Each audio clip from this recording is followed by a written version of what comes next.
Baik, sebelum lanjut ke materi, di sini ada tujuan pembelajaran. Yang pertama, tujuan pembelajarannya mampu menjelaskan konsep mobilitas talenta dan dampaknya pada akuisisi karyawan. Yang kedua yaitu menerapkan pendekatan efektif dalam akuisisi talenta. Yang ketiga yaitu memilih dan mengembangkan CEO yang tepat. Yang kelima, mengembangkan strategi manajemen bakat yang efektif. Yang keenam yaitu menganalisis sistem penghargaan dalam manajemen bakat. Yang ketujuh, menilai keselarasan strategi manajemen bakat dan struktur organisasi. Yang ke-8 yaitu menyusun filosofi kompensasi yang memotivasi karyawan. Yang ke-9 yaitu menerapkan teori dan strategi dalam konteks nyata. Baik, kita awali dari bab 24 dengan judul Cara Baru Memenangkan Pertarungan untuk Mendapatkan Bakat Hebat. Konteks yang pertama yaitu berkaitan dengan bakat yang lebih baik di tempat yang paling penting.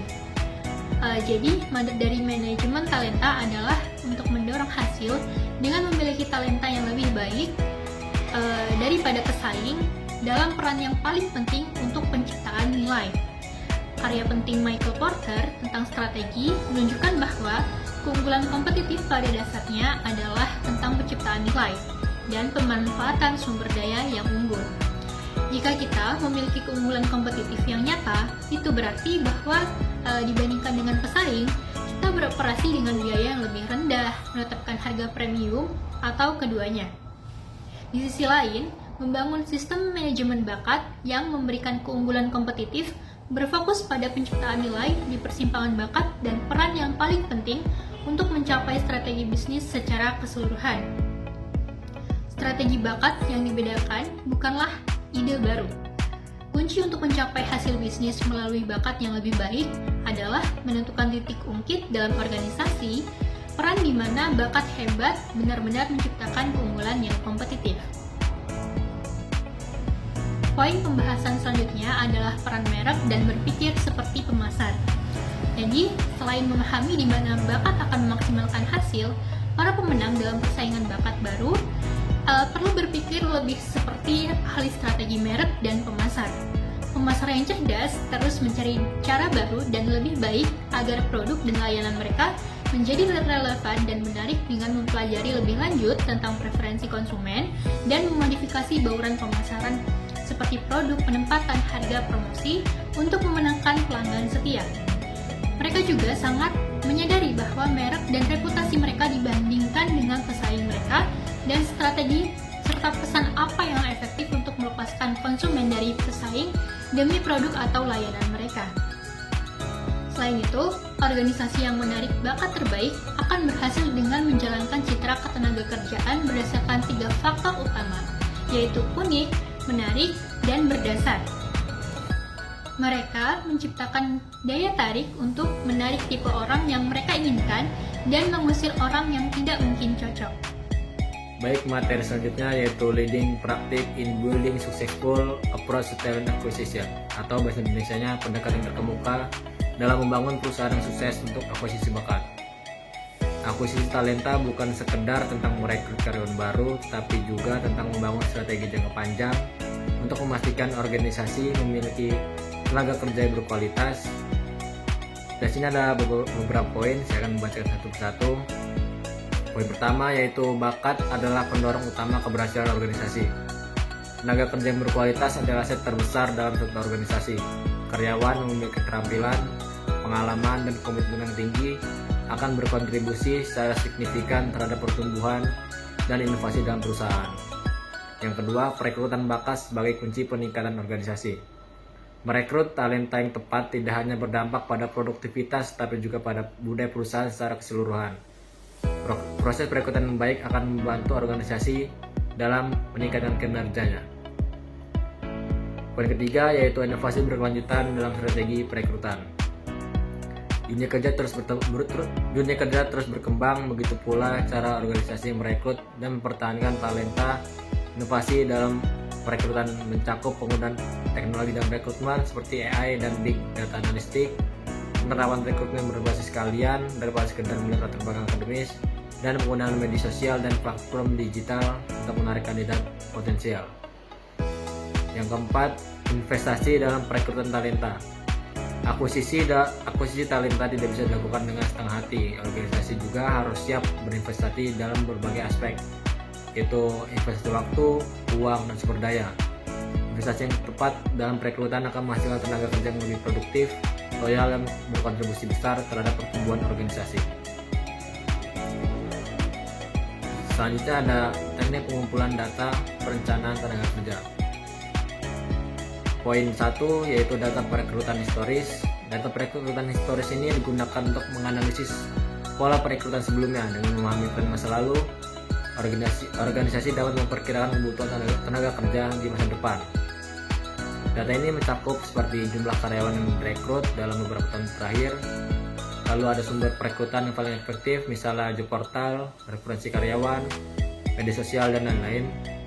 Lalu waktu yang dibutuhkan untuk mengisi posisi tertentu, dan tingkat retensi dan penyebab utama dalam pergantian karyawan.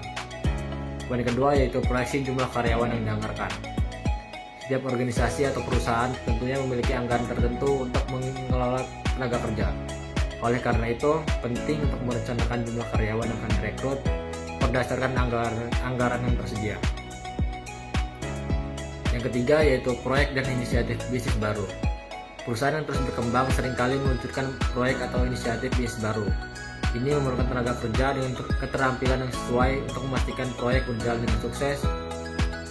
Dan dalam perencanaan tenaga kerja, organisasi juga harus mempertimbangkan yaitu keterampilan baru yang dibutuhkan untuk mendukung proyek tertentu, lalu kebutuhan untuk merekrut tenaga kerja baru atau melatih karyawan yang sudah ada.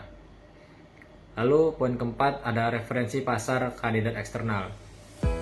Selain melihat kebutuhan internal, organisasi juga harus mempertimbangkan tren di pasar kerja eksternal.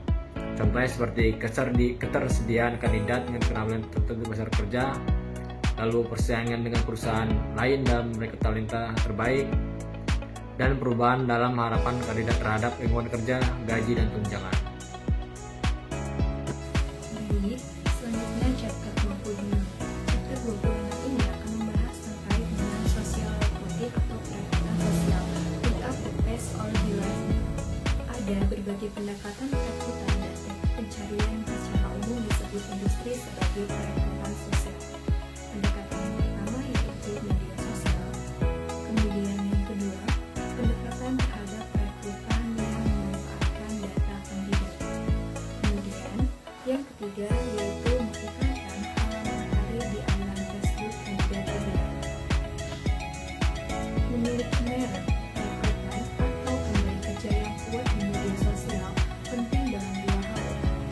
Yang pertama, menjadi nama yang dikenal dan dihormati oleh kandidat akan meningkatkan hasil yang didapatkan dari setiap aktivitas perekrutan yang dilakukan. Kemudian yang kedua, merek perekrutan yang kuat di media sosial dapat menjadi cara baru untuk menarik minat kandidat. Perekrutan sosial terus berkembang seiring dengan diluncurkannya fitur-fitur baru di media sosial. Peluang untuk bereksperimen dengan pendekatan baru dalam perekrutan pun semakin besar. Begitu pula potensi untuk memperoleh keunggulan kompetitif di industri dengan meningkatkan taktik perekrutan sosial yang lebih berhasil daripada riset. Ini merupakan alasan yang sangat bagus untuk mengkhususkan diri dalam bidang perekrutan sosial tertentu sehingga selaras dengan perkembangan di bidang perekrutan sosial yang paling menguntungkan perusahaan secara langsung. Namun, ini juga merupakan alasan yang bagus untuk selalu bereksperimen. Platform teknologi perekrutan baru terus menghadirkan pendekatan baru yang menarik untuk memasarkan. Tentu saja tidak semua akan berhasil, tetapi ketika mempertimbangkan berbagai pendekatan perekrutan baru yang memungkinkan, tidak diragukan lagi bahwa apa yang dimaksud dengan perekrutan sosial akan terus berkembang dengan kecepatan yang luar biasa. Selanjutnya yaitu chapter 27, yaitu tentang increasing your odds of success and indirect CEO, yang dimana memimpin sebuah organisasi hanya menjanjikan pertumbuhan yang lebih menantang karena model bisnis menghadapi ancaman yang meningkat di seluruh dunia. Dalam pemilihan CEO, Dewan Direksi melakukan pendekatan dengan cara 3 langkah, atau disebut model WOS, yang dimana untuk mendorong kesuksesan. Baik, yang pertama yaitu membuat profil suksesi CEO, yang dimana terdiri dari 4 dimensi utama dalam meraih kesuksesan, yaitu pengalaman, kompetensi, sifat, dan pendorong. Tetapi dimensi-dimensi tersebut disesuaikan atau diperiksa kembali untuk konteks strategi bisnis spesifik yang dibutuhkan dalam mengungguli pesaing. Selanjutnya yang kedua yaitu penilaian kandidat dari pemeriksaan menjadi menggunakan MRI. Dalam pemilihan kandidat di organisasi masih banyak menggunakan seperti diskusi diagnostis selama 15 menit dengan dokter mengenai medis. Sedangkan penilaian lainnya dapat dengan menyeluruh dan berbasis sains sama dengan menempatkan kandidat dalam tes pencitraan resonansi magnetik atau MRI, di mana hasil lebih komprehensif, terperinci dan definitif yang sebagaimana meningkatkan peran vitalnya dalam proses pemilihan CEO yang beresiko tinggi. Yang ketiga yaitu menggunakan strategi yang lebih objektif dalam menimbang prospek orang dalam versus orang luar akan membuat keputusan CEO tidak lagi bergantung pada hasil dari proses seleksi yang ketat, andal, dan berirama. Baik, yang selanjutnya ada orientasi sebagai komponen penting dari sebuah bakat strategi akuisisi. Orientasi adalah proses pengenalan dan penyesuaian karyawan baru dalam lingkungan kerja. Ini mencakup pemahaman tentang budaya perusahaan, nilai-nilai, dan harapan yang ada di tempat kerja. Lalu selanjutnya, mengapa orientasi itu penting? Yang pertama, mempercepat penyesuaian. Lalu yang kedua, meningkatkan retensi. Lalu yang ketiga, meningkatkan kinerja. Lalu apa saja strategi untuk orientasi yang efektif? Yang pertama itu ada rencana orientasi terstruktur. Yang kedua ada mentorship. Yang ketiga ada umpan balik dan evaluasi. Lalu di sini ada dampak terhadap akuisisi bakat. Yang pertama itu menjadi daya tarik perusahaan. Lalu yang kedua bisa meningkatkan kinerja karyawan. Lalu yang terakhir bisa mempercepat proses adaptasi. Baik, materi selanjutnya yaitu chapter 29. Using storytelling to make onboarding more inspiring and effective. Jadi kenapa sih melakukan orientasi yang tepat itu penting? Jadi pentingnya melakukan orientasi yang tepat tidak dilebih-lebihkan itu karena jika dilakukan dengan buruk, hal itu dapat menyebabkan antusiasme karyawan baru berubah menjadi penyesalan pembeli. Hal itu dikarenakan corak dan lintasan pengalaman karyawan dengan atasan mereka dan memainkan peran penting dalam kinerja dan keterlibatan karyawan. Banyak atasan melakukan pekerjaan yang biasa-biasa saja dalam melakukan orientasi karyawan baru. Beberapa penelitian menunjukkan bahwa karyawan baru dengan cepat memutuskan apakah mereka membuat pilihan yang tepat, terkadang dalam minggu pertama bekerja. Ini menunjukkan bahwa bagi karyawan baru, masa-masa itu tuh berlalu dengan sangat singkat, dengan tingkat keterlibatan menurun setelah 6 bulan. Hal ini menunjukkan ketidakefektifan yang hampir universal dari proses orientasi, dengan para pekerja yang menempatkan karyawan baru dalam lingkungan yang tidak menentu tanpa sedikit pun upaya yang dilakukan untuk membantu mereka merasa diterima atau mendapatkan apa yang mereka butuhkan dalam hal bimbingan, pelatihan, atau sumber daya untuk melatih keberhasilan. Pengalaman karyawan baru yang umum mengirimkan pesan tersirat, tahan diri dan belajarlah untuk memanfaatkan sebaik-baiknya. Karena meskipun program orientasi yang efektif mengandung banyak komponen, dalam chapter 29 ini akan membahas satu komponen dan berfokus pada penceritaan karena ini merupakan sarana yang sangat ampuh namun kurang dimanfaatkan untuk membuat orientasi lebih menginspirasi dan efektif, terutama komponen orientasi karyawan baru. Apa sih yang harus dicapai dalam onboarding? Jadi ada beberapa komponen. Yang pertama yaitu validasi.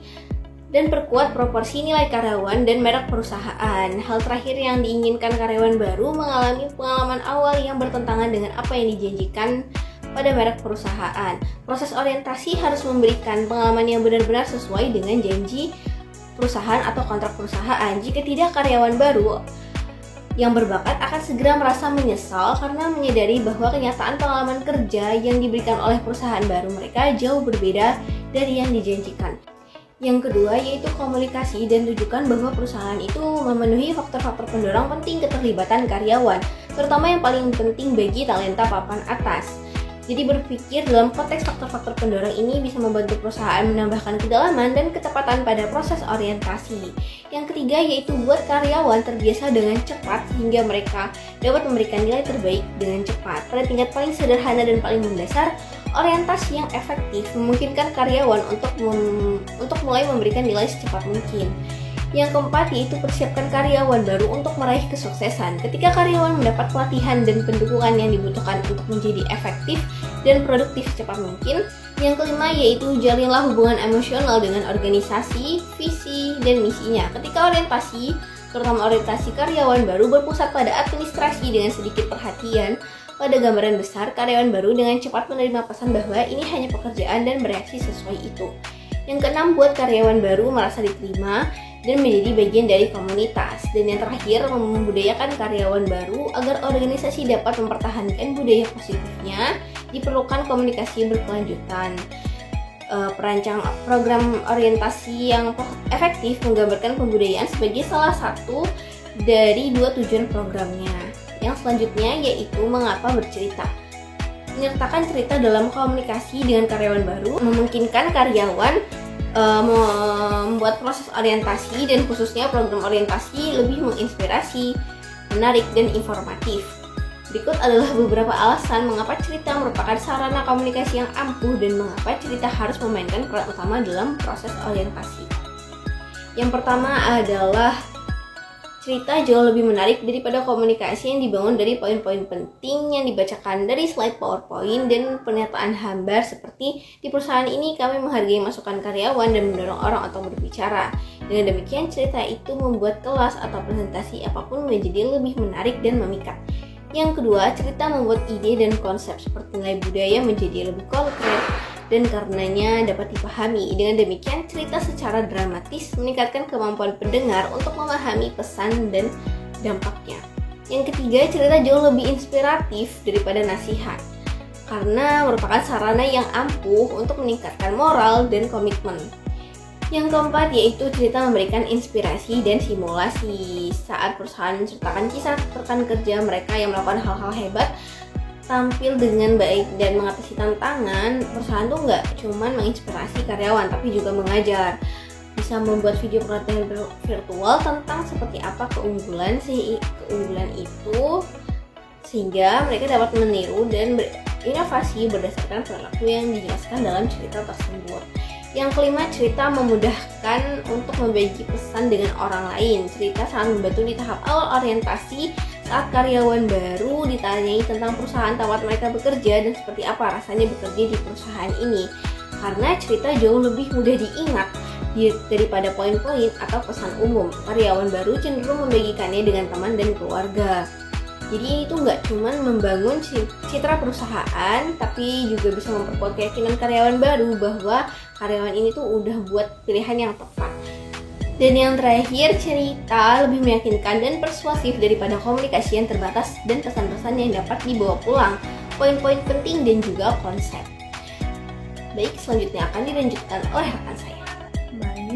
Baik, selanjutnya yaitu chapter 30 tentang Using the Red Reward Program to Help Your Talent Management Program Full Transformation. Baik, yang pertama itu ada kondisi penghargaan saat ini, yang dimana penghargaan total merupakan investasi yang signifikan bagi sebagian besar organisasi. Menurut seperti for Human Resource Management, gaji saja mencakup 18 hingga 52% dari anggaran operasional. Itu merupakan hanya gaji dan tidak termasuk gaji variabel. Tidak juga mencakup sejumlah elemen penting penghargaan lainnya seperti budaya, lingkungan kerja, karir, dan tunjangan. Oleh karena itu, elemen-elemen ini membentuk konstruksi penghargaan total. Tidak berarti bahwa setiap elemen penghargaan total perlu diubah. Tapi, para pemimpin harus memperhatikan hubungan antara budaya, lingkungan kerja, karir, tunjangan, dan kompensasi. Dari kelima elemen penghargaan total untuk memaksimalkan laba atas investasi dalam penghargaan dan juga untuk memastikan bahwa elemen penghargaan tidak secara tidak sengaja bekerja pada tujuan yang berlawanan. Dapat kita lihat pada gambar 30.1 yang dimana menggambarkan interaksi model penghargaan total dari kelima elemen tersebut. Gambar 30.1 yaitu merupakan model total imbalan mitra konstruksi aksiom, dimana pada bisa kita lihat pada lingkaran tersebut ada 5 elemen. Yang pertama ada budaya, lingkungan kerja, karir, manfaat, dan kompensasi. Dari kelima elemen itu mempengaruhi beberapa faktor. Yang pertama adalah kompetitif, kondisi perekonomian, dinamika industri, kinerja operasi, dan tujuan pertumbuhan. Pada budaya itu sendiri ada nilai atau keyakinan organisasi, lalu ada reputasi organisasi, terus kualitas orang seperti orang kerja, pemimpin, dan bawahan. Lalu ada partisipasi dan komunikasi. Terus harus ada pengakuan, tanggung jawab sosial, dan masukan. Lalu yang kedua itu lingkungan kerja, yang terdiri dari tantangan, otonomi, standar kerja, kinerja, dan pengaturan kerja seperti jadwal, lokasi, dan ruangan. Untuk karir itu sendiri ada jalur karir, pengembangan karir, pembelajaran dan pengembangan, lalu ada manajemen kinerja dan peluang kemajuan. Lalu yang keempat itu manfaat. Manfaat itu sendiri ada pelayanan kesehatan, lalu ada masa pensiun, cuti berbayar, dan keuntungan. Dan yang terakhir yaitu kompensasi. Kompensasi ini terdiri dari gaji pokok, insentif jangka panjang, insentif jangka pendek, dan pembayaran premi. Lalu selanjutnya yang kedua itu ada penghargaan yang mendorong transformasi. Masa transformasi itu sendiri adalah kesempatan yang tepat untuk menilai keselarasan antara program penghargaan, tujuan strategis, dan jenis kontribusi yang paling dibutuhkan perusahaan dari karyawannya. Organisasi yang berharap karyawan mendorong transformasi melalui pencapaian individu dan kolektif yang lebih tinggi semakin kecewa dengan kemampuan mereka untuk menghargai pencapaian ini melalui peningkatan gaji tradisional dan program pembayaran variabel. Oleh karena itu ada alternativa yang menjanjikan bagi organisasi ini adalah kompensasi berbasis prestasi atau ABC. Yaitu salah satu fitur utama ABC adalah keunggulan dan kelayakan yang luas untuk pembayaran variabel. Model kompensasi berbasis prestasi yang memberikan penghargaan atas peningkatan kompetensi dan insentif signifikan untuk memberikan hasil kinerja. Yang pertama itu ada komunikasi yang lebih efektif tentang sifat ekspektasi kinerja. Lalu yang kedua ada alokasi investasi kompensasi yang lebih baik dengan menyelaraskan sarana penghargaan dengan sifat pencapaian yang diberikan penghargaan. Lalu yang ketiga itu ada penggunaan waktu manajer, karyawan, dan sumber daya manusia yang lebih produktif dalam mengelola, memberi penghargaan, dan meningkatkan kinerja. Baik, selanjutnya yang ketiga yaitu ada penghargaan sebagai akselerator perubahan, yang dimana model yang berguna untuk memikirkan tentang penghargaan di masa transisi adalah bagaimana penghargaan akan pertama menyelaraskan, yaitu pekerjaan menerjemahkan strategi menjadi jawaban yang semakin rinci untuk pertanyaan yang lebih luas ini. Yang kedua itu melengkapi pekerjaan yang menerjemahkan strategi menjadi jawaban yang semakin rinci untuk pertanyaan-pertanyaan yang lebih luas juga. Lalu yang ketiga itu mempertahankan tenaga kerja selama pekerjaan sulit yang akan datang. Selanjutnya menggunakan strategi total rewards untuk mendukung program manajemen bakat. Strategi Total Rewards penting untuk menarik dan mempertahankan karyawan. Perbedaan generasi membuat harapan karyawan terhadap gaji, tunjangan, dan lingkungan kerja juga berubah. Banyak karyawan merasa kurang terlibat dan ingin pindah karena manfaat yang berkurang dan ketidakpastian ekonomi. Oleh karena itu, perusahaan harus menawarkan total rewards yang adil dan sesuai dengan kebutuhan karyawan agar tetap kompetitif dan sukses. Selanjutnya, perusahaan harus menyesuaikan strategi total rewards untuk menarik, melibatkan, dan mempertahankan karyawan.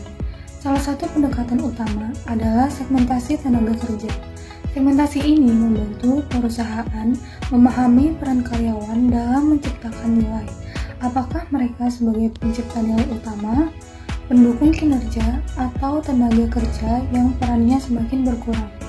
Selain itu, perusahaan harus mempertimbangkan alternatif pola kerja seperti fleksibilitas waktu kerja, telecommuting, serta tenaga kerja kontrak dan sementara untuk menekan biaya dan memenuhi kebutuhan bisnis yang dinamis.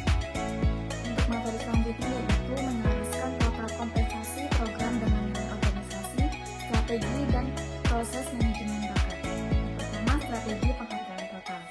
Strategi penghargaan total itu merupakan suatu tujuan persyaratan yang diinginkan sebuah organisasi dalam memberi penghargaan kepada karyawannya karena melakukan hal-hal yang perlu dilakukan untuk memenuhi misinya dan mencapai tujuan jangka panjang.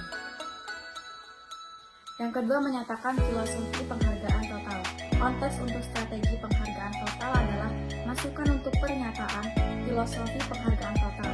Pernyataan ini menghubungkan misi inti, strategi, dan nilai-nilai organisasi dengan program penghargaan dan praktik yang memengaruhi perilaku organisasi.